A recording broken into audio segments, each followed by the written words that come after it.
we're just going to do a review from last year.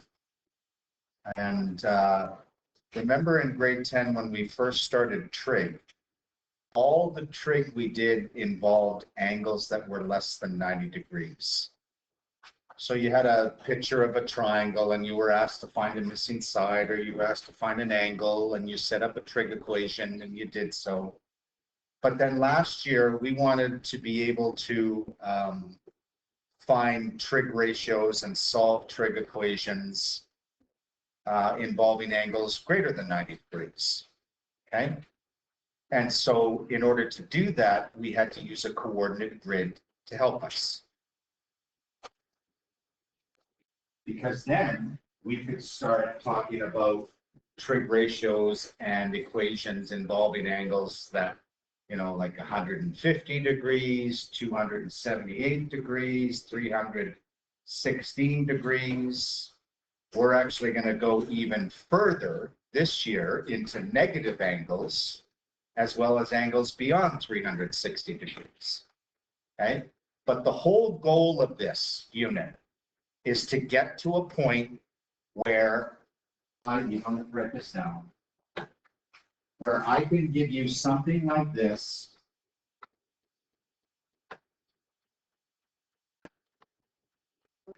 Although we're going to talk about a new type of angle measure, like I said. I can give you something like this. You can tell me the answer directly without having to use a calculator. Or we get to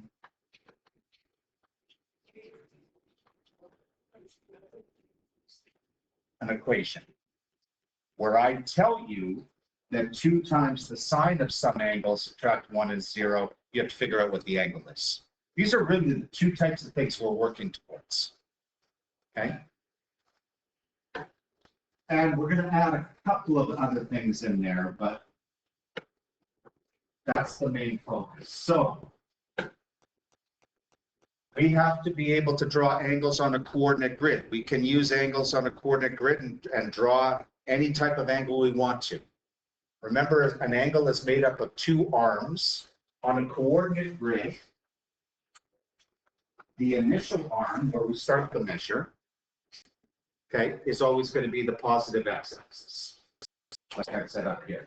So this is the initial arm.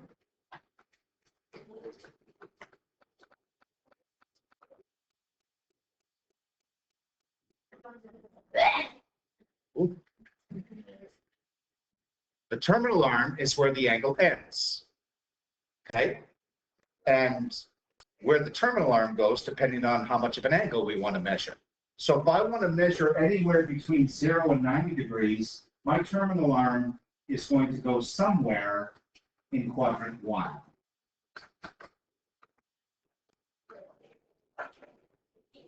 Okay, so this is quadrant 1. Where the arms meet is called the vertex. And the angle from the initial to the terminal, we usually call theta, Greek letter theta.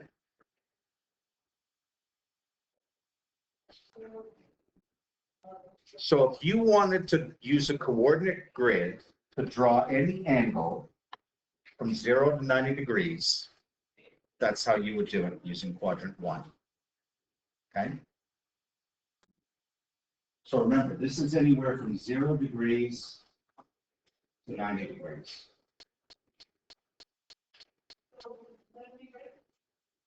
Technically greater than 0 and less than 90, but we don't have to worry about that. What if I wanted to draw an angle that's larger than 90? Well, still the same initial arm on the x-axis. And let's say I want to draw one from 90 to 180. My terminal arm would go somewhere in here. And my angle would be between the initial arm and the terminal arm. So if you want to draw an angle anywhere from 90 to 180 degrees, that's how you would do it. So if I wanted to draw, 100 degrees. Hello. So if I wanted to draw 100 degrees, it would look approximately something like this. Like that would be 100 degrees. If I wanted to draw 150 degrees, it would probably, my terminal arm would be somewhere around there.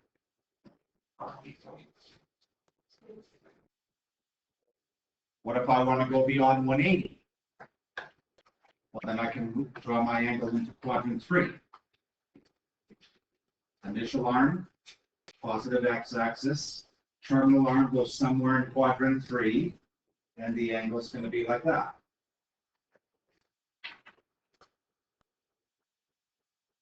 So if my terminal arm ends up in quadrant 3, I'm drawing an angle anywhere from 180 degrees to 270 degrees.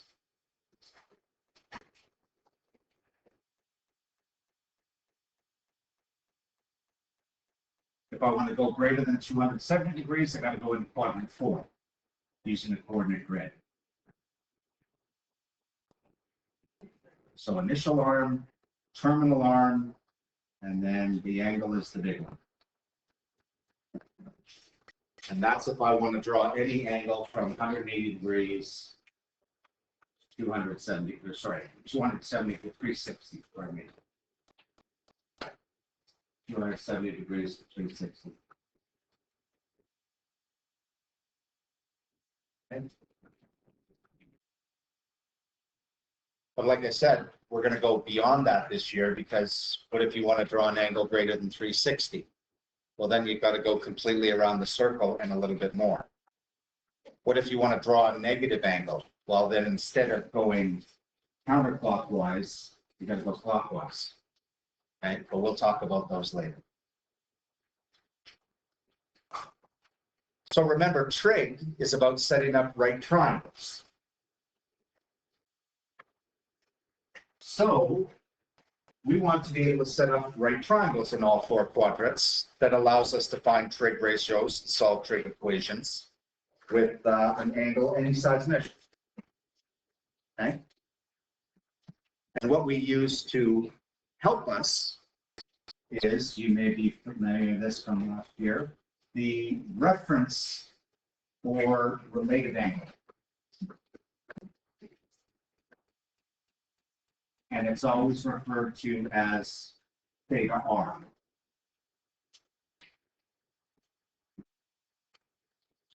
It's an angle that I use to help me solve trig equations and find trig ratios.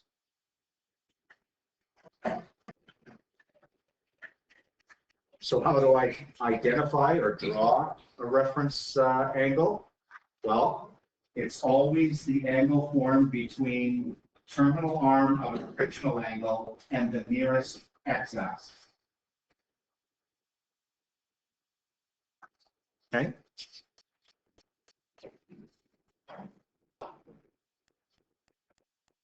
So in quadrant 1,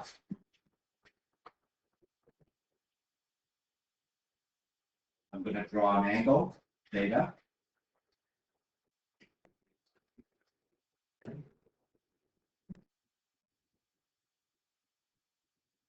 What would the reference angle of theta be? Do you remember? 90 minus. Not 90 minus. What's that? Not 90. It has nothing to do with 90. Yes, they're the same, aren't they? Because what's the definition? The reference angle is between the terminal arm of the original and the nearest x-axis, which is this. So theta r is going to be exactly the same thing.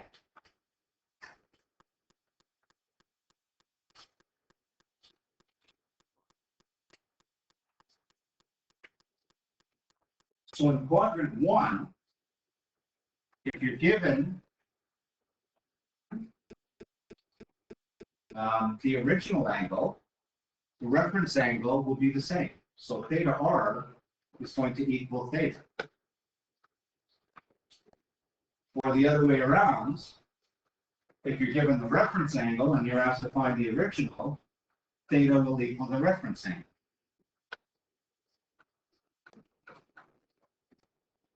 Quadrant 1. always the same, but then now they become different in quadrants 2, 3, and 4. So let's draw an angle theta in quadrant 2. How would I draw theta r to this one? From, give me the terminology. So the negative x-axis and terminal line. That's the reference angle. Right.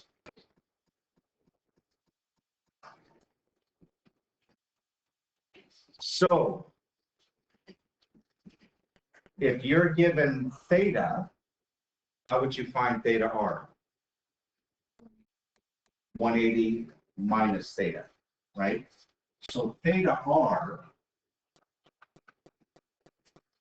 is going to be 180 degrees minus whatever the original angle is. If I give you the reference angle, how do you find the original? Same way.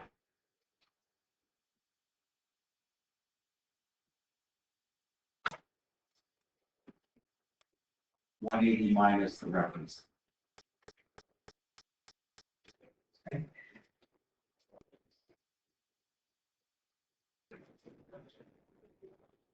In quadrant 3,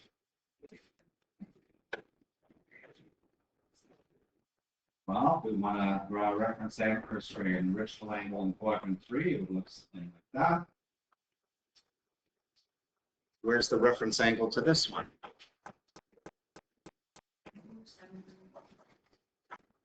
Sorry?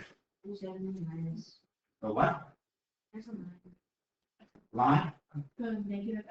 Negative x-axis and the terminal line.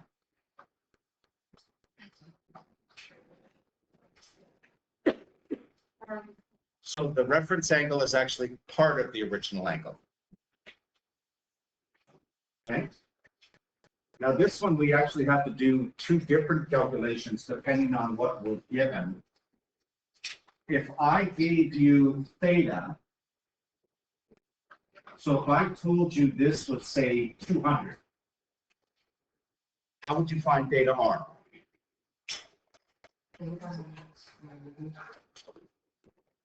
Theta minus 180. Theta minus 180. Right. If I gave you theta r and asked you to find theta, so if I told you this was 30 degrees, how would you find that? Plus 180. So you got to take the reference angle plus 180.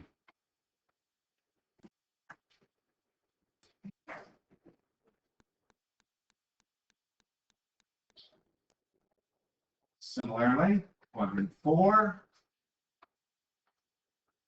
This is sort of similar to quadrant 2, except instead of 180, the 2 will always add up to 360. So theta is between the positive x, theta r is between the positive x-axis and the terminal arm of theta. And those two will add up, like I said, to 360. So if you want to find theta r,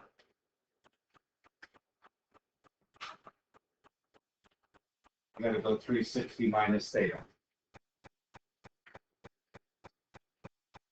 If you want to find theta, given theta r, you want to do 360 minus theta r. Okay.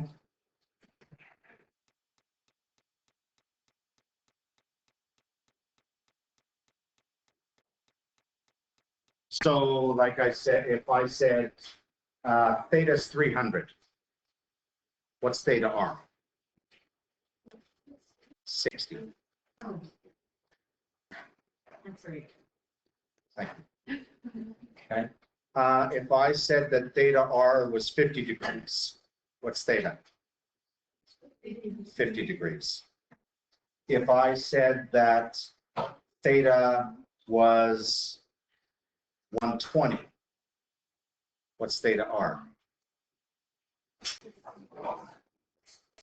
60 degrees, because you do 180 minus 120, okay? Like I said, this is review from last year.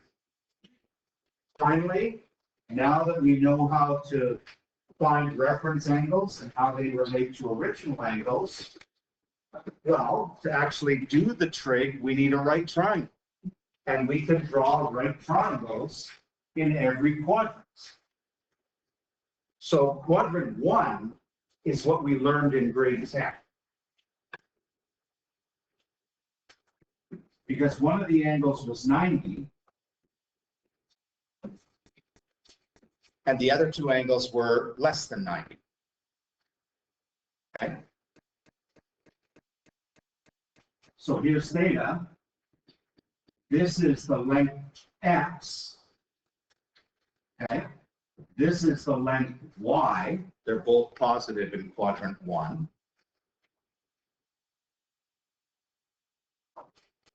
What's, how do we remember again? SOHCAHTOA. So sine theta is going to be, if I've named these letters y and x,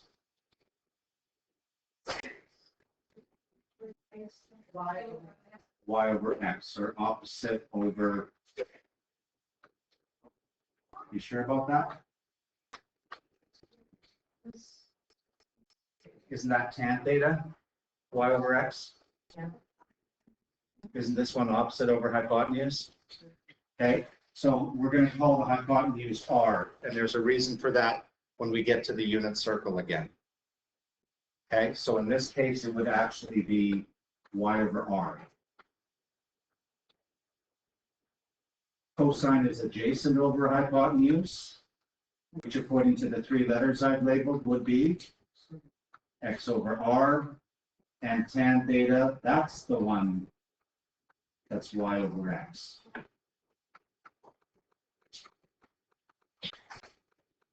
Everything's positive. Okay? All positive.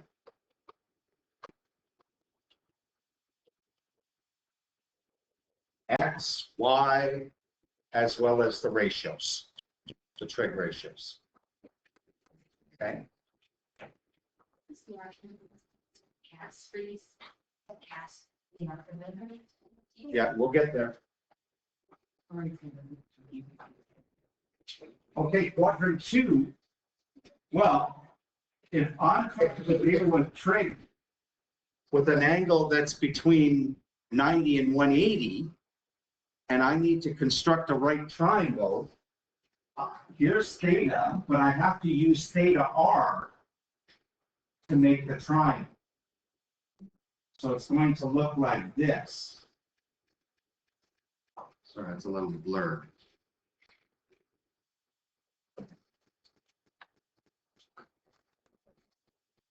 The hypotenuse are always going to call R, and it's always positive, because we always find the hypotenuse using Pythagoras, which involves squaring and adding, so hypotenuse is always going to be positive. Now here you got to be careful. What's this like? X, negative x.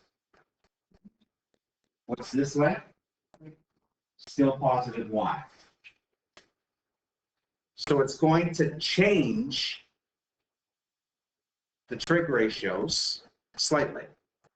Some. For sine theta, what's it going to be? Y over r. Still the same as the previous, positive over positive. Okay. Cosine's going to change though. Negative x over r. And tan's going to change. Y over negative x. So in this situation, okay, only sine is positive. The other two are negative.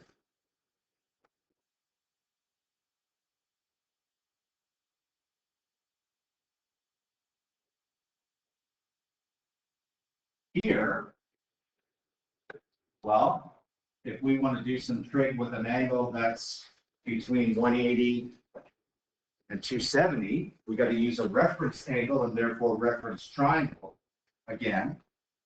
So we've got to construct a reference triangle. And this is theta r. This is theta.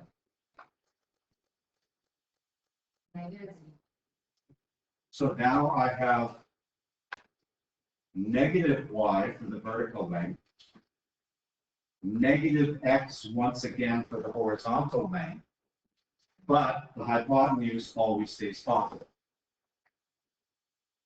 So that's going to tweak the trig ratios again compared to the previous two quadrants. Sine is now going to be negative y over r, cosine, negative x over r, and tan y over x, because it's going to be negative y over negative x, which becomes positive. So that's the same as quadrant 1. So when both legs of the right triangle are negative, only tan stays positive.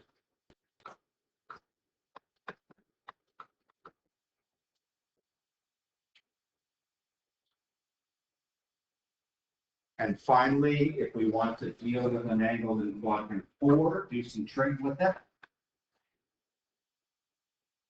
We've got to use the reference triangle again.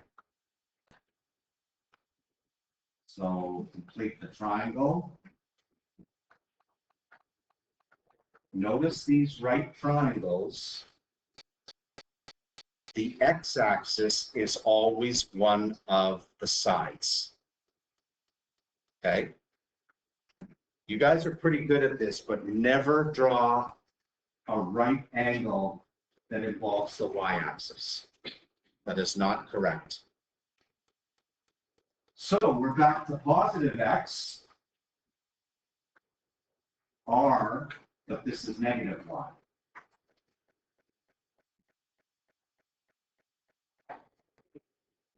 So sine is going to be negative y over r.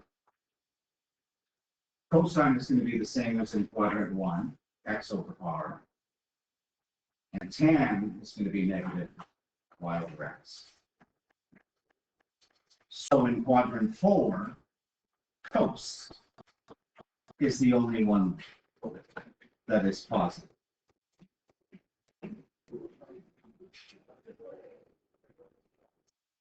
So yes, to summarize that, to remember those, okay, because we do have to be familiar when is cos negative, when's it positive, same with the other two trig functions.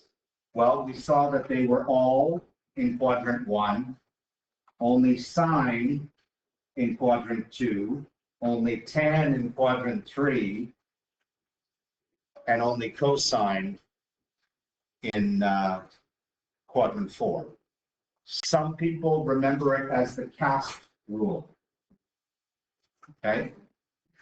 If you start from quadrant 4, but that's a little weird because it normally makes sense to start from quadrant 1. So A, S, T, C, all suckers take chemistry, all snakes talk crap. Okay? Whatever you guys have figured out, whatever you guys have made up whatever you make up, whatever you want, as long as you remember it. Yes?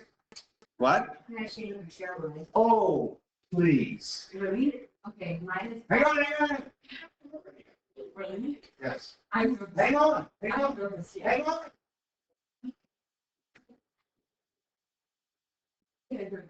No, I'm not ready. Please. I'm not ready yet. I'm not ready yet. I'm not ready yet. Stop talking. Wait. Just wait once. You're making. Wait once. Oh my God. Okay. Okay, it's all right. Sorry. Take your cookie. I love cookies. Very good. Well done. But all of them, all of the words of afterlife except A, but A is like in Skibo, I doesn't stand for anything. I hear you, brother. Yeah. Okay.